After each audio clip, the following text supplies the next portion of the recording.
ayat 13 sampai 13. Iya.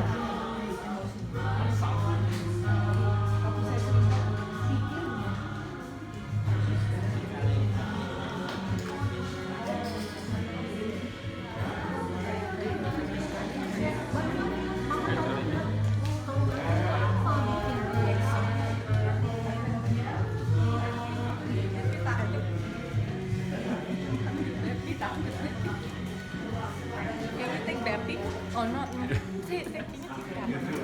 Udah.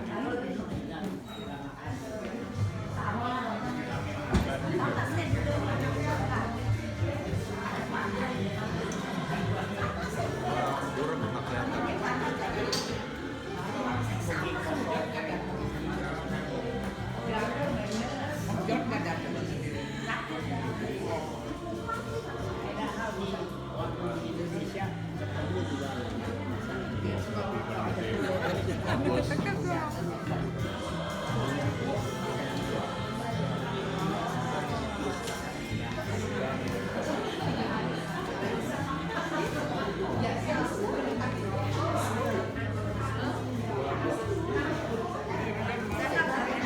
Jangan dibuang, kan mau minum lagi satu.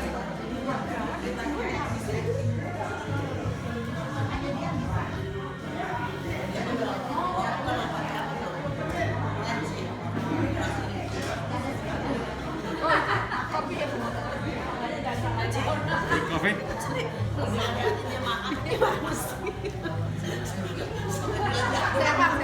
That's black coffee. You like sweet coffee or black coffee?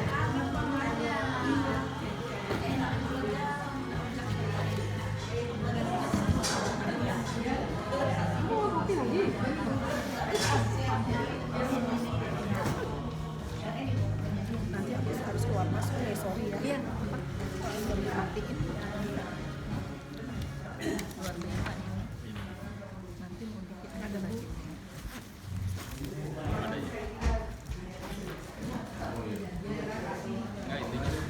Nggak tahu. Itu dikasih tadi sih. Kita pesen. Luar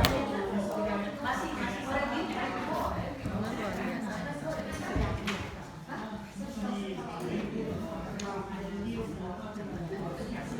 Masih bisa. Iya.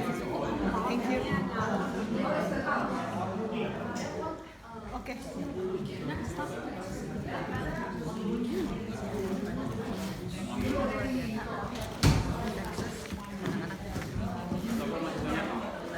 Masih banyak?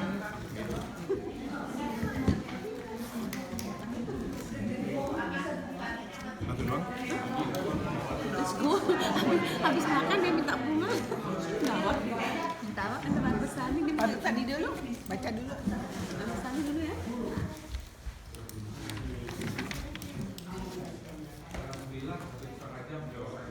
Hen.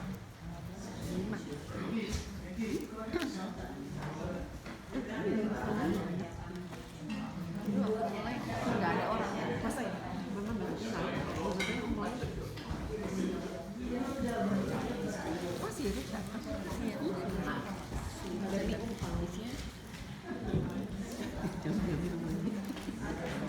Oke, selamat pagi. Good morning everyone. Kita akan segera memulai. Silakan kembali ke kursi masing-masing. Kita akan membuka firman Tuhan, kitab Bilangan. Please turn your Bible to the book of Numbers.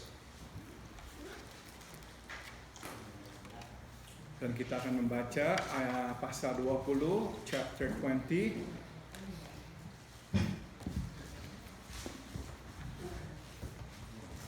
Kitab Bilangan, pasal 20, the book of Numbers, chapter 20. Dan akan kita baca ayat 1 hingga ayat 13, and we are going to read from verse 1 to verse 13. Kita baca yang telah. Sekali lagi kita Bilangan pasal 20 1 sampai 13. Ya. Kita Bilangan pasal 20, the book of Numbers chapter 20, verse 1 to verse 13. Kita baca bersama-sama, 1, 2, 3. Kemudian sampailah orang Israel, yakni segenap umat itu, ke padang Gunung Zin dalam bulan pertama. Lalu tinggallah bangsa itu di Kadesh. Matilah Miriam di situ dan dikuburkan di situ. Pada suatu kali ketika tidak ada air bagi umat itu, berkumpullah mereka mengerumuni Musa dan Harun. Dan bertekarlah bangsa itu dengan Musa, katanya, sekiranya kami mati binasa pada waktu saudara-saudara kami mati binasa di hadapan Tuhan, mengapa kamu membawa jemaat Tuhan kepada gurun ini, supaya kami dan ternak kami mati di situ? Mengapa kamu memimpin kami keluar dari Mesir untuk membawa kami ke tempat celaka ini, yang bukan tempat menabur, tanpa pohon ara, anggur dan delima, bahkan air minum pun tidak ada? Maka pergilah Musa dan Harun dari umat itu ke pintu kemah pertemuan, lalu sujud. Kemudian tampaklah kemuliaan Tuhan pada mereka. Tuhan berfirman kepada Musa, ambillah tongkatmu itu, dan engkau dan Harun, kakakmu, harus menyuruh umat itu berkumpul. Katakanlah di depan mata mereka pada bukit batu itu, supaya diberi airnya. Demikianlah engkau mengeluarkan air dari bukit batu itu bagi mereka dan memberi minum umat itu serta ternaknya. Lalu Musa mengambil tongkat itu dari hadapan Tuhan, seperti yang diperintahkannya kepadanya. Ketika Musa dan Harun telah mengumpulkan jemaah itu di depan bukit batu itu, berkatalah ia kepada mereka, dengarlah kepadaku, hai orang-orang durhaka, apakah kami harus mengeluarkan air bagimu dari bukit batu ini? Sesudah itu Musa mengangkat tangannya, lalu memukul bukit batu itu dengan tongkatnya 2 kali. Maka keluarlah banyak air, sehingga umat itu dan ternak mereka dapat minum. Tetapi Tuhan berfirman kepada Musa dan Harun, karena kamu tidak percaya kepadaku dan tidak menghormati kekudusanku di depan mata orang Israel, itulah sebabnya kamu tidak akan membawa jemaah ini masuk ke negeri yang akan kuberikan kepada mereka. Itulah mata air Meriba, tempat orang Israel bertengkar dengan Tuhan, dan ia menunjukkan kekudusannya di antara mereka. Mari kita berdoa, let us pray. Dear Heavenly Father, thank you that you have given us this opportunity to read your word. Terima kasih Bapa dalam surga, Engkau sudah memberikan kesempatan kepada kami untuk membaca firman-Mu. We pray, Heavenly Father, please explain your word to us so that we will understand it. Kami berdoa, jelaskanlah firman-Mu kepada kami agar kami memahaminya. Dalam nama Tuhan Yesus kami berdoa, in the name of Jesus we all pray. Amin. Halaman 47, page 47 in your handout. Untuk ketiga kalinya Israel menggerutu karena air. Ya, 3 kali. So this is the third time the people of Israel grumble because of water. 3 times. Pertama, di Marah. Kita bisa baca itu di Keluaran 15. The first time they grumbled was in Marah. You can read this in the book of Exodus chapter 15. Pada saat itu mereka baru keluar dari Mesir dan baru saja menyeberangi Laut Teberau secara ajaib. So at the time they just came out of Egypt and just crossed the Red Sea miraculously. Selama 3 hari mereka berjalan di padang gurun Shur dengan tidak mendapatkan air. And for the next 3 days, or the following 3 days, they walked in the desert of Shur, but they could not find water.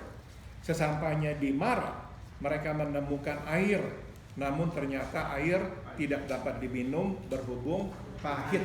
Tambahkan kata pahit. Ya, tambahkan kata pahit.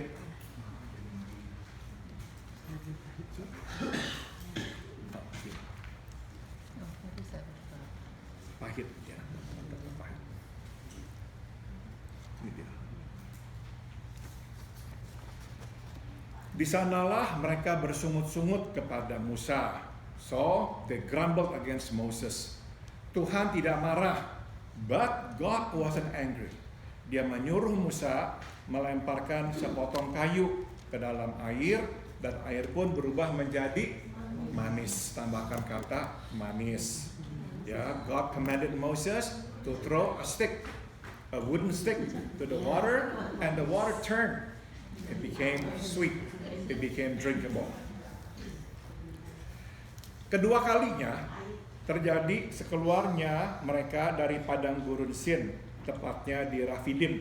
Kita bisa baca itu di Keluaran pasal 17. The second time they grumbled against God or against Moses because of lack of water, it happened when they just came out of the desert of Sin. To be exact, in the place called Rafidim. Di sana sama sekali tidak ada air. And over there was no water whatsoever. Bukan hanya bersungut-sungut, di sanalah mereka bertengkar dengan Musa. So not only did they grumble, over there they quarreled with Moses. Begitu hebatnya pertengkaran itu sampai-sampai mereka hampir melemparinya dengan batu. So the quarrel was so bad that they almost threw stones at Moses. That means they almost killed him. Namun, yang menarik lagi, Tuhan tidak marah. But God wasn't angry. Interesting, isn't it? Dia memberitahu Musa bahwa dia akan berdiri di atas gunung batu di Horeb. Dan dia menyuruh Musa memukul batu itu dengan tongkatnya. He told Moses that he would be standing on the rock in the mountain of Horeb, and he asked Moses to hit the rock with his staff. Musa menaati perintah Tuhan, and Moses obeyed God's command. Dia memukul batu yang melambangkan kehadiran Tuhan, lalu air pun keluar. Ya, so Moses hit the rock, and the rock actually was a symbol of the presence of God, and water gushed out. Tempat itu dinamakan Masa dan Meribah, yang secara harafiah berarti meminta bukti dan berkelahi. That place was named Masa and Meribah. Literally, the word Masa means proving. Meribah literally means striving or fighting. Jadi bila disatukan, kedua kata itu bermakna mencobai. Tambahkan kata mencobai. So, put together, these two words means to test, to tempt. Ya, di sana Israel mencobai Tuhan dengan mengatakan, adakah Tuhan di tengah-tengah kita atau tidak? You see, over there, Israel tempted God by asking, is there God among us?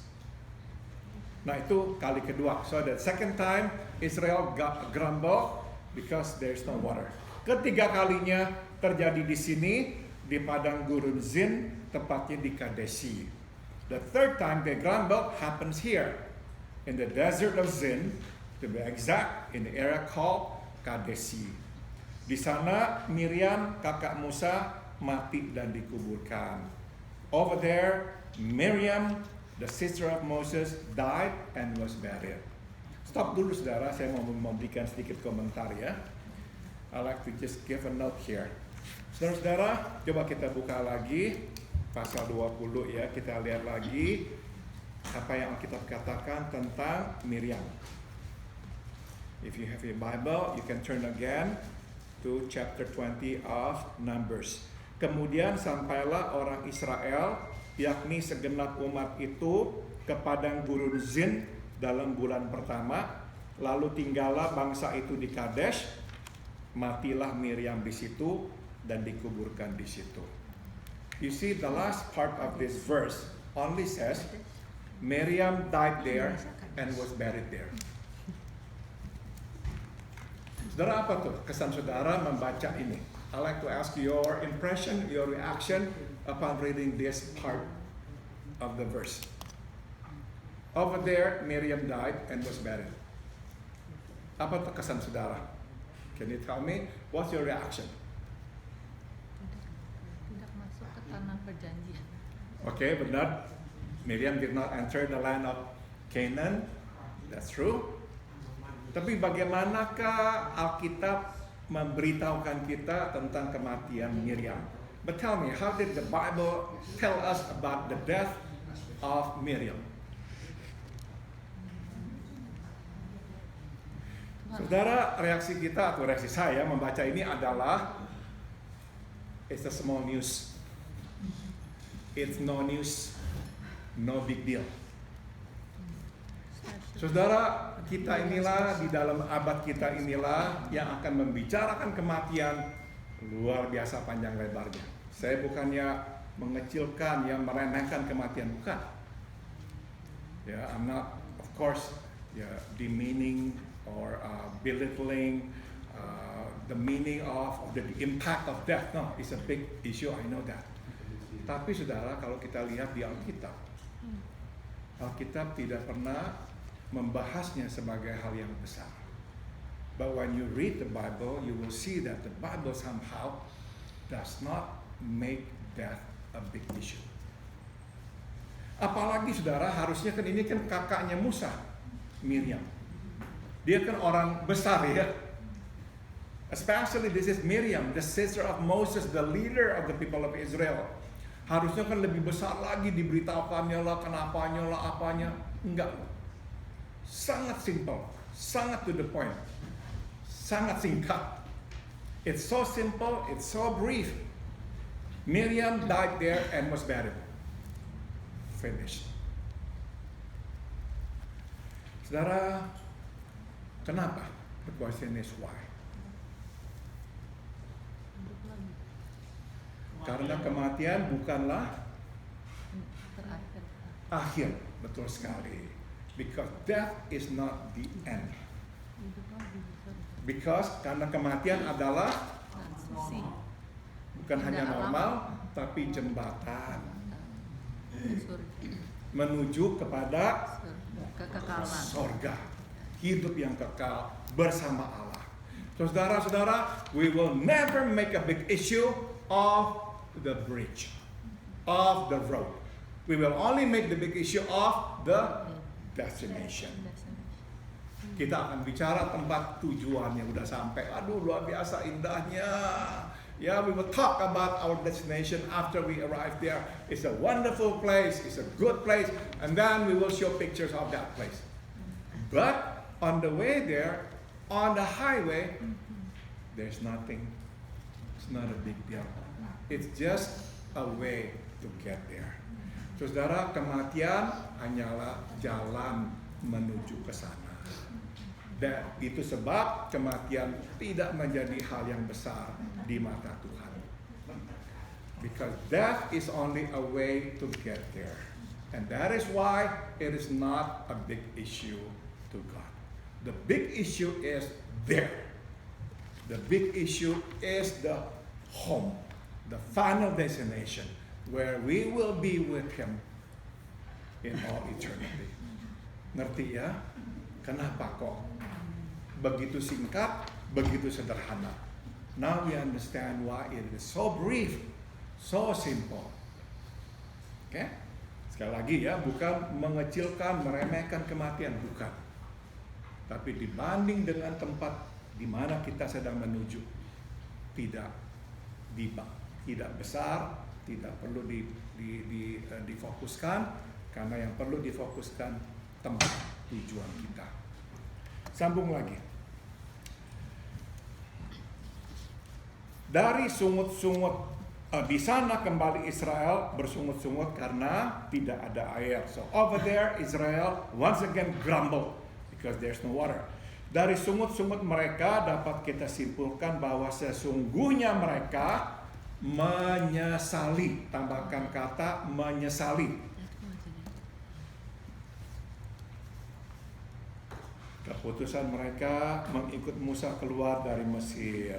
So from their grumble, from their complaint, we can actually conclude that they regretted their decision to follow Moses, to leave Egypt. Nyesal mereka. Sambung, mereka bahkan berharap bahwa mereka lebih baik mati bersama saudara-saudara mereka yang telah mati di padang gurun. They even said they wish they had been dead. They had died along with their brother who had died first in the desert. Sambung, mendengar sungut-sungut mereka, Tuhan tidak marah. But again, what's interesting here is that God wasn't angry. God wasn't angry. Sambung. Ia menyuruh Musa dan Harun mengumpulkan segenap bangsa itu dan berkata kepada sebuah bukit batu, sekali lagi sama sebetulnya katanya rock, untuk mengeluarkan air. Ya, God commanded Moses and Aaron to call the people of Israel together and to tell a rock to gush out water, to produce water. Nah, bukannya berkata kepada batu itu, Musa malah memukulnya 2 kali. But Moses did not speak to the rock.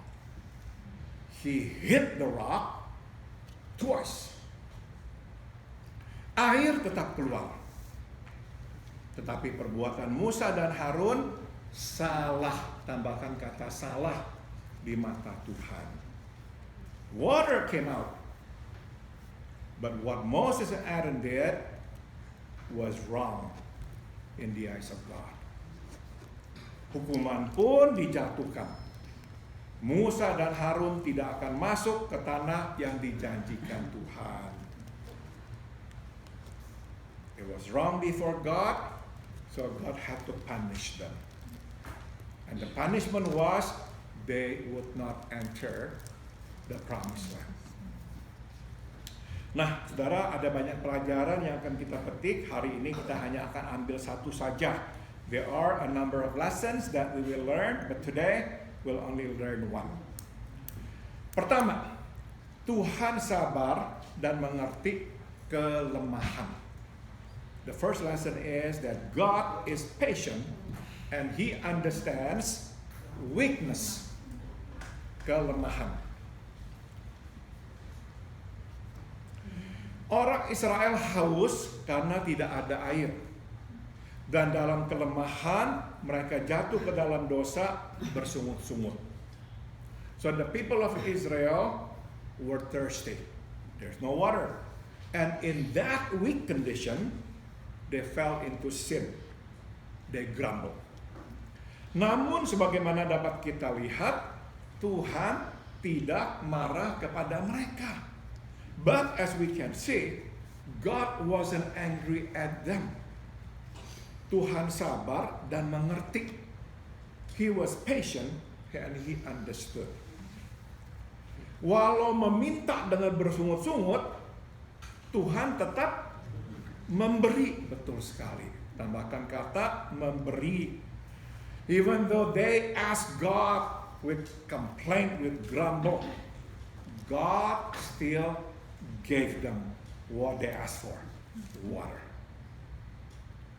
Dan meski mereka jatuh ke dalam dosa yang sama 3 kali, Tuhan tetap sabar. Tambahkan kata sabar.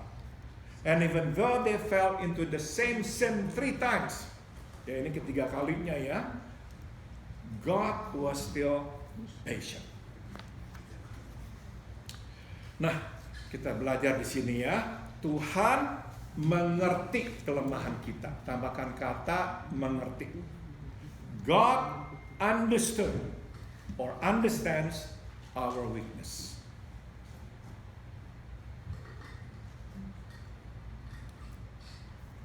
Sambung. Tidak semua kita lahir dan dibesarkan dalam kehangatan kasih sayang dan bimbingan yang baik. Ya, not every one of us was born into and raised in a good family, full of love and guidance. No. makin buruk, tambahkan kata buruk. Masa lalu makin besar kemungkinan kita bertumbuh besar membawa kelemahan. You see, the darker our past is, the more difficult our upbringing was, the greater the possibility that we would grow up with weaknesses.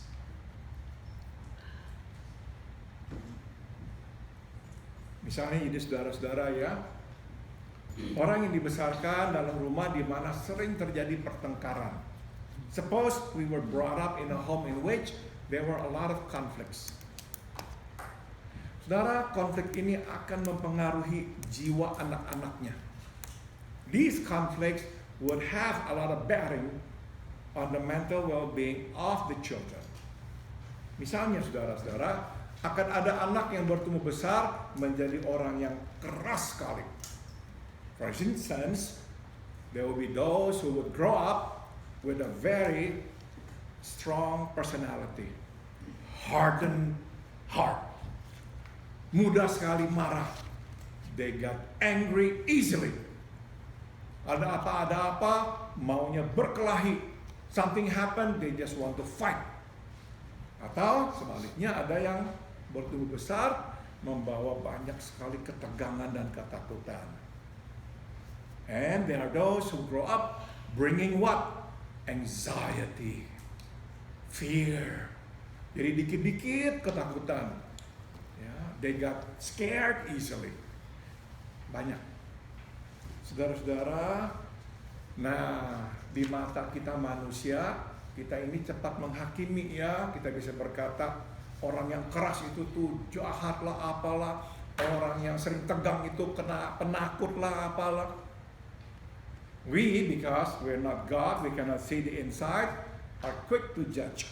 Those who are hard as being rough, rude, rebellious toward God, unloving, and those who are anxious, weak, no faith, and whatnot. Saudara-saudara, Tuhan mengerti kelemahan.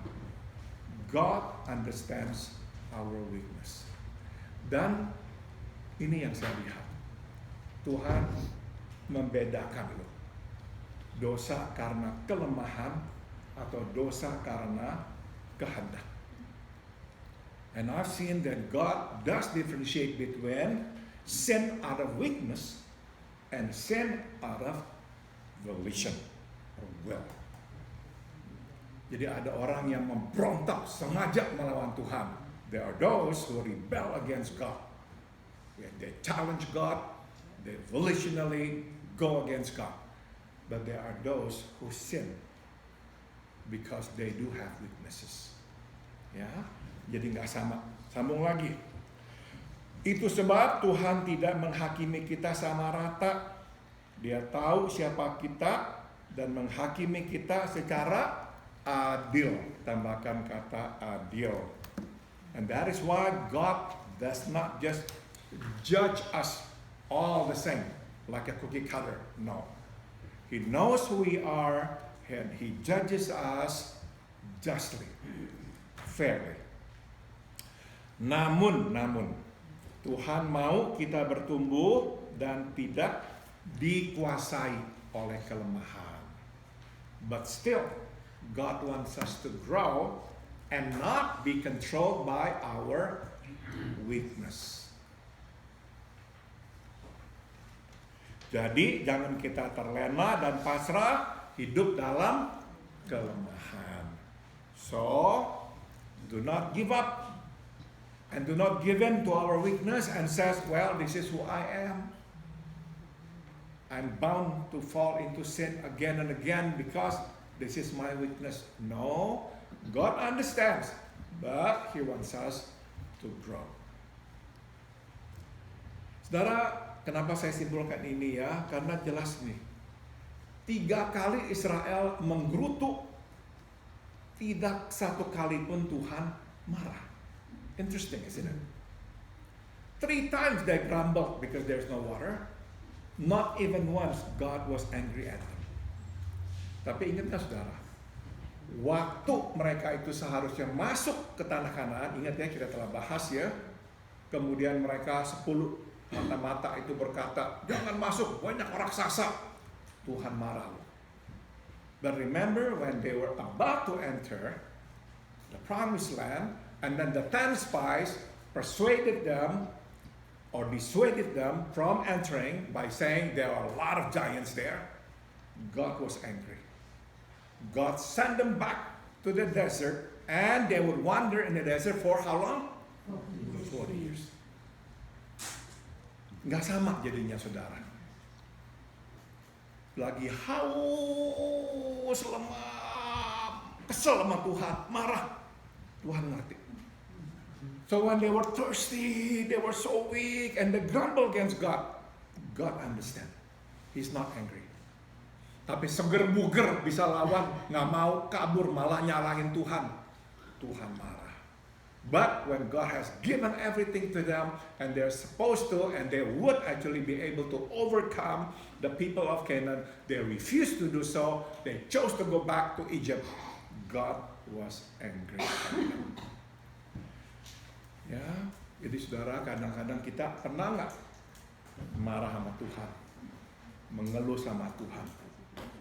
Have you ever complained against God? Pernah nggak dalam keadaan susah hati, kesel, gerutu sama Tuhan? Pernah. Sering. Terima kasih. Kita pasti sering. Ya, di dalam penderitaan kita akhirnya kesel sama Tuhan. Ya, in our pain, we cry out to God and perhaps blame God. Maybe we have. But you know what? Our Father says, it's okay. I understand. I'm not angry at you. I know this is hard. I know this is difficult. He's never angry when we come to Him in our weaknesses. Mari kita akhiri, sambung. Tuhan menuntut kesempurnaan. Tambahkan kata kesempurnaan. God asked for perfection. Sebab Ia sempurna. Because He is perfect. Tapi Ia mengerti kelemahan. But He understands weakness. Dia tahu bahwa kita terbuat dari tanah liat yang rapuh. He understands we are made of clay. Fragile, breakable. Begitu ada kebutuhan, tambahkan kata kebutuhan, yang tidak terpenuhi, kita terguncang. Whenever we face an unfulfilled need, we are shaken. Kita panik dan menyalahkan kanan kiri. We get panicky and start blaming left and right. Begitu mengalami kesusahan, tambahkan kata kesusahan, kita putus asa. Whenever we face difficulty, pain, and sorrow, we get despair. Seperti Israel, kita berharap kematian datang menjemput. Like the people of Israel, we too sometimes wish we were dead. Of course, we dare not say, I want to die. No, we say, Lord, please come and take me home. Itu kedengarannya lebih rohani. It sounds more spiritual, right? If we say, Lord, please come and take me home. Tapi sebetulnya sama isi hatinya. Kita nggak tahan, kita mau mati. But deep down inside, it's the same message. We cannot take it anymore. We wish we were dead. Tuhan tidak marah. Sebagai Bapa, Ia sayang kepada kita anak-anaknya. God is not angry. As a father, He loves us, His children. Sudah selesai, ada pertanyaan atau ada tanggapan, silakan.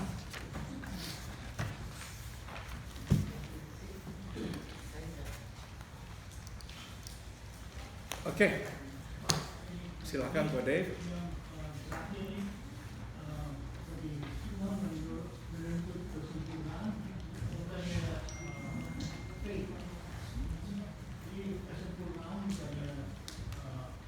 Iman.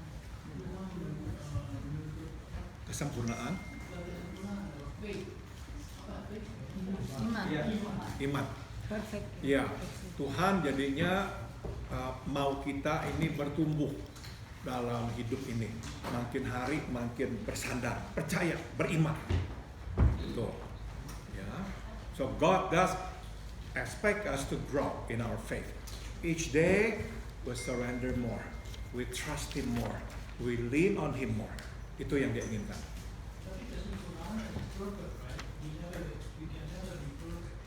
Oh, okay. So basically, Godek is asking, is it possible for us to be perfect? Because we are not perfect.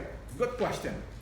Nah, di Matius, di dalam khotbah di atas bukit, Tuhan berkata, hendaklah engkau ini sebab Bapamu yang di sorga adalah sempurna. Ya, in the Sermon on the Mount, Jesus says, you be perfect because your heavenly Father is perfect. Jadi artinya apa? What does that mean?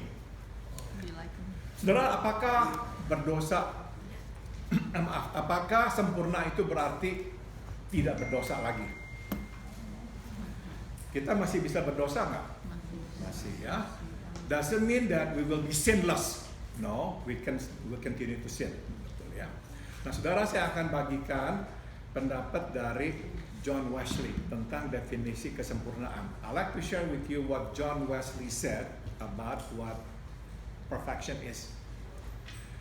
Ini, sempurna berarti hati kita dipenuhi oleh kasih begitu penuhnya sehingga tidak ada ruang untuk dosa. John Wesley said, we are actually able to be perfect. Perfection is attainable. How? By filling our hearts with love. When our hearts are so full of love, then our hearts have no more room for sin. Betul nggak? So, saudara, kalau kita berpikir sempurna, aduh rasanya itu nggak bisa kita capai. If we think of the word perfection, oh boy, it's unattainable. Tapi kalau kita pikirnya dalam pengertian mengasihi, is it attainable? Yeah. Yes. But if we think of it as love, filling our hearts with love, is it attainable? Saudara, waktu hati kita penuh dengan kasih, orang jahat sama kita, Ampuni. kita mengampuni. Betul. Kita nggak balas. Kita nggak balas. Saya masih ingat kejadian di Texas, bagaimana itu tuh? Lagi kebaktian doa di gereja orang-orang hitam, satu orang kulit putih masuk membunuh, menembaki. Ingat itu? Remember a few years back in this one church somewhere in the Midwest, I think it's a black church. They were having prayer meeting and Bible study, and this person who happened to be white, he hated blacks. He shot so many people. Remember that story? Saudara, waktu saya baca apa yang dikatakan oleh anggota gereja yang hidup, yang nggak mati, nggak ditembak, walaupun istri mereka, suami mereka mati, mereka berkata apa? Kami mengampuni dia. I was deeply touched when I read what the survivor said about the incident. They just said this: we forgave him. They just lost their wife, they just lost their husband, they just lost perhaps their parents or whatever. But then they just said, we forgave him. Waktu hati begitu penuh oleh kasih, benar-benar loh, tidak ada ruang untuk dosa. So you see the truth of that understanding, concept? When the hearts are so full of love, there'll be no more room for sin. Oke, kita akan berdoa. minta Tante Els tutup dengan doa. Terima kasih Tante Els yang mirip dengan saya wajahnya.